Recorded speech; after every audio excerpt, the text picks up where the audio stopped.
If you are new to the channel, then subscribe the channel and press the bell icon for further notification. Okay student, welcome you all to this new lecture in machine series. So today again we will be solving 5 questions starting from 116 to question number 120. Okay, then let's try to solve these 5 questions. If you come to 116, a single phase 10 kVA 50 Hz transformer with 1 kV primary winding draws 0.5 ampere and 55 watt at a rated voltage and frequency on no load. The second transformer has a core with its linear dimension √2 times corresponding the dimension of the first transformer.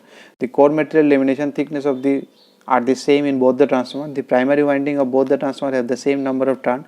If the rated voltage of 2 kV at 50 Hz is applied to the primary of the second transformer, then the no load and the power respectively are. So in one transformer you are giving 0.5 ampere, it is drawing, you are giving 1 kVA primary winding and it is drawing 0.5 and 55. So both the transformer have the same thing, only there is a change in the dimensions. Okay. Frequency also here both this case it is 50 Hz 50 Hz. So you know E is equal to phi, E is directly proportional to phi and F. So F I am not writing because the frequency is same. So E1 is directly proportional by phi 1 phi 2 actually into F1 by F2, but F1 F2 here fixed, so I am not considering this. Now what is your phi? Phi is actually AB, B into A, that is area into flux density. Now what is this flux density? Flux density is equal to flux intensity, that is Ni divided by that reluctance, magnetic reluctance, that is your I is equal to V by R, that is equal to Ni divided by R. Now what is this reluctance R? It is rho L by A concept, so 1 by mu, it is not rho actually, and it is L by A. So that is the, so if you apply this one, it is ultimately you will see your phi will be equal to area into Ni into rho divided by L. Phi is equal to actually this, and B is equal to that depend on the property, not on the dimension, that is only rho, mu. So if you take phi, it is Ni divided by that is reluctance. So if you do this one, it is only one A will come, that's why this A is coming. And if you take out this A and this phi, Ni into mu, that will give you B, that is flux density divided by A, that will give you flux density, multiply A divided by this L, then it will come to this. Okay, so your phi 1 by phi 2, here it is given. So E1 by E2 will be equal to, what is phi 1? Then area 1, because all the things are same, turns is also same, I is different, mu is same, so only A and L will change. So because the dimensions are changing, so it will be A1 A2, I1 I2, and then because it is L, it is inversely proportional, so it will be L2 by L1. So you put this value, in one transformer you are giving 1 kV, in one transformer you are giving 2 kV, and this area, because every dimension is getting √2 times, so it will be 2 times area, and it is 2 times of this one. So if area 1 is A1, it will be √2 square, because area will be dimension square, length into breadth, whatever it is R, then pi R square. So it will be 2 of A1, and this is I1 is given 0.5 ampere, you don't know I2, and L1, if it is L1, then that one will be √2 L1, dimension has changed. So if you cancel it out all these, so you will get your I2 is equal to √2 into 0.5, which is equal to 0.707. So you can see it is obviously option A or B. Now to find the core losses, this power is, because it is no load power, that is nothing but it is only supplying the core losses. So if you see the core loss, what is the core loss proportional to? Core loss, C loss 1 by C loss 2. It is directly proportional to volume. More volume you will give, more eddy current hysteresis loss will come. So it will directly proportional to volume. Now what is V1, V2? Because V1 is, if you take V1, if you are changing all the dimensions, length, breadth, height, √2 times, so volume will be √2 into √2 into √2, that is √2 cube into V1. So this will be core loss 2. So core loss 2 will be equal to, core loss 1 is 55 watt multiplied by 2 √2. So that will be 155.56. So that is your obviously option B. Now if you come to 117, a single phase power transformer has no load loss of 64 as obtained from an open circuit test. When the short circuit test is performed on it with 90% of the rated current, not 100%, 90% it is supplied, and you have found that it is 81 watt. The power transformer has a maximum efficiency operated. So maximum efficiency for maximum operation, you know your core loss is equal to K square into copper loss. But this is full load copper loss. This is full load copper loss, that K square, but here it is given 90%. If you do 90%, it is 0.81. So if you are sending 0.9 I square, that refers to 81. So if you give simply I square, then it will be 81 divided by 0.81, that is 100. So full load copper loss is 100 and core loss is 64. So 64 is equal to K square into 100. So from here you can calculate your K is equal to 0.8. That means you are doing 80% loading.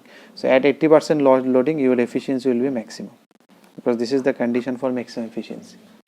So that means your answer is option C. You have to be careful here, it is 90% given, it is not full copper loss given. Now if you come to 118, the following arrangement consists of an ideal transformer and an attenuator which attenuates by a factor of 0.8. Attenuates means it is simply, you can think of it as voltage divider or potentiometer. In experiment you do, whatever voltage you give here, some voltage you take out, that is your attenuator by a factor of 0.8. If you give 100 here, you will get 80 here. And arc voltage of this one, WX1, VWX1, 100 volt is applied to WX to get an open circuit voltage of YZ1 across this YZ. If you give apply voltage here, voltage will come here. Next, this is 1. Next you are applying 100 volt here, VYZ2 across the YZ. What will be the open circuit voltage at here, VWX2. So first you are giving here what is here, second if you give here what is here, then VYZ1, this first case divided by this, whatever you are getting here divided by this, and the second case is whatever you are getting here divided by this. Okay, so if you see the first case, first case is easy because it is transformer. If you are giving 100 here, so obviously as per issue you will get 125 here. So let me name it, suppose this is AB, I am giving name, artificial name I am giving. So VWX1, suppose if I am giving 100 volt they have given, so what will be my VAB1? It will be 125, 100 into 0.125. So what will be VYZ1? You will get, if you give 125, you will get 0.8 of this one. 125 into 0.8, that is your 100 ampere. So the first one, that is VYZ1 by VWX1 is equal to 100 by 100. So this is one. So you can see obviously option B or C. Now the second one. Second one, if you apply VYZ2, what voltage you are applying? 100. Now it is an attenuator. Attenuator means something of this format. It is a resistor. You are giving this voltage here, 100 volt. Now how much voltage you will get here? Do you think you will get 100 into 0.8? No, because it is simple resistor. So what if no current is flowing through this branch? So whatever voltage you give here, 10 volt, this entire voltage will come here. It is not your auto transformer. So you will give, it is not a coil, you are not connecting an auto transformer, you give 100, then as per ratio you will get it more. So attenuator, if you give here supply, then this portion will come, but if you give here supply, because no current is flowing here, so you can take this much. So if you give 100 here, so 100 will only come here because no current is flowing through here. So now if you give 100 here, so what will be ratio, as per ratio you will get the voltage here. Now don't think that if I give 100 here, then it is a coil, the current will flow like this. Don't think that way, because in transformer it is not simple inductor. So if in transformer, so in no load, why there is no current is flowing? Why we neglect all the current? We think that it is, if it is ideal, then in no load transformer you can think that voltage and inductor is there, so current should be always flowing like that in a RL circuit, something of this format. Why it is not doing though? Because it is not your simple inductor. So don't think like this. So if you give 10 here, so you will obviously get 10 here because no current is flowing here. So this side is, this is giving, you are given 100, so your VAB2 is also 100. Because this is 100, so what you will get, VWX2 will be equal to 100 divided by 1.25, which is equal to 80. So the second one will be equal to VWX2 is equal to 80 divided by VWYZ2 is equal to 100. So that is your option B. If you come to 119, for a specified input voltage and frequency, the equivalent radius of the core of the transformer is reduced by half.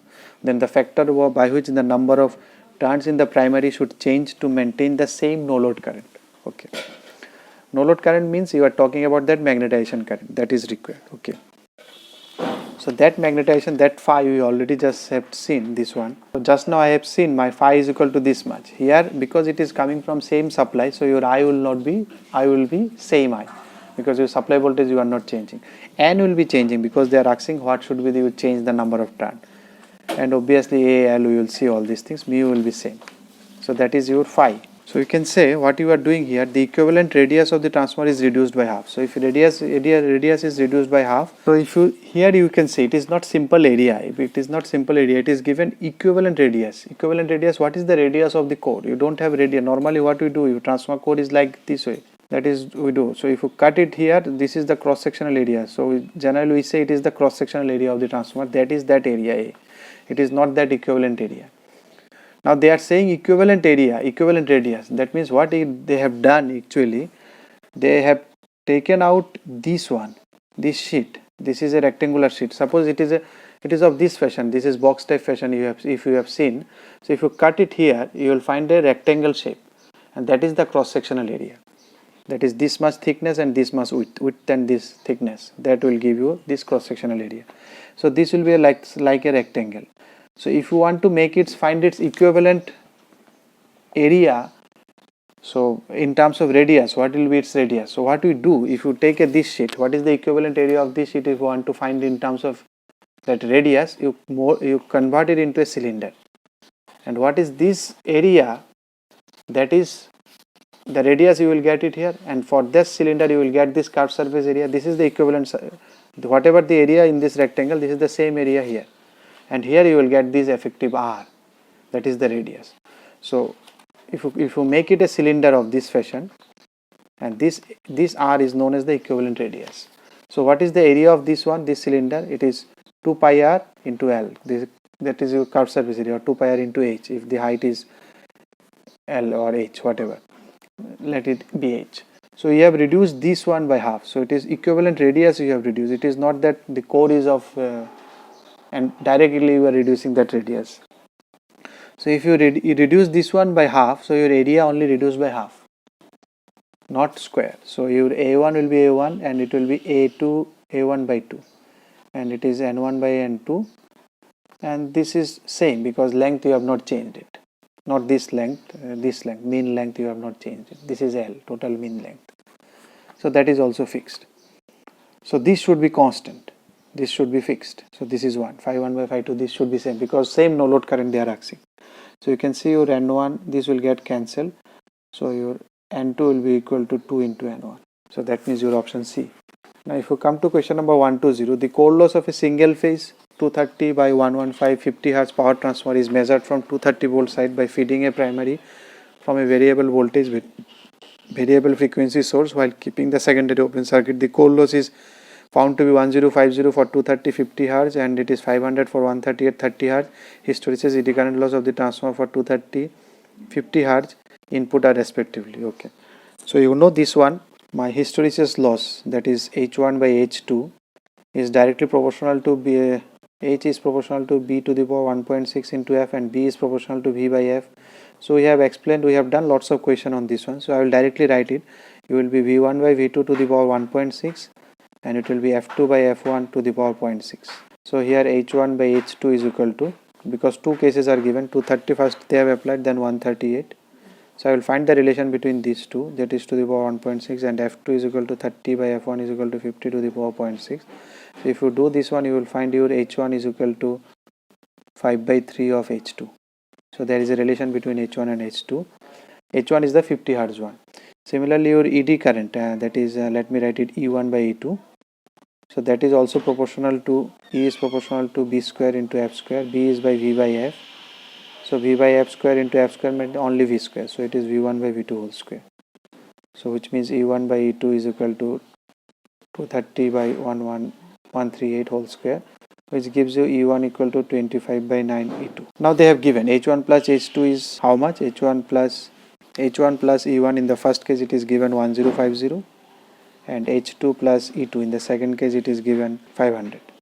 So you put these values, then you will find this option. In H2 it is 5 by H2 is equal to 3 by 5 of H1. From here you can calculate, and your E2 is equal to 9 by 25 of E1 is equal to 900. I think you can solve this equation 1 and equation 2. If you solve it, you will find your H1 is equal to 508.3 and E1 is equal to 541.66. That is your option A. If you like the video, then press the like button and please give your valuable comments in the comment section.